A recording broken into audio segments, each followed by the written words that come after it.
മൂന്നാമതായി നമ്മൾ പരിചയപ്പെടുന്നത് മഴ പെയ്യുന്ന സമയത്ത് നമ്മൾ ചൊല്ലേണ്ടുന്ന പ്രത്യേകപരമായ ഒരു ദുആ.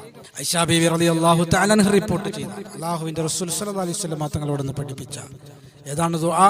അല്ലാഹുമ്മ സയ്യിബൻ നാഫിആ, അല്ലാഹുമ്മ സയ്യിബൻ നാഫിആ, അല്ലാഹുമ്മ സയ്യിബൻ നാഫിആ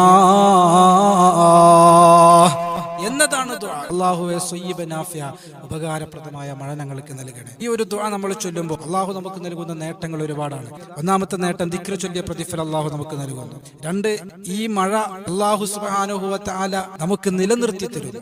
മൂന്നാമത്തെ പ്രത്യേകത, ഈ മഴയിലൂടെ അല്ലാഹു നമുക്ക് റഹ്മത്ത് നൽകുന്നു. നാലാമത്തെ പ്രത്യേകത, ഈ മഴ മൂലമുണ്ടാകുന്ന വിപത്തുകളിൽ നിന്ന് അല്ലാഹു നമുക്ക് രക്ഷ നൽകുന്നു. അഞ്ച്, നമ്മുടെ കിണറുകളൊക്കെ നിറഞ്ഞൊഴുകുമ്പോൾ അടുത്ത വേനൽ വരുമ്പോഴും അത് വറ്റാത്തൊരവസ്ഥയിലേക്ക് അല്ലാഹു സുബ്ഹാനഹു വ തആല ഈ മഴയിലൂടെ നമുക്ക് ബറക്കത്ത് നൽകുന്നു.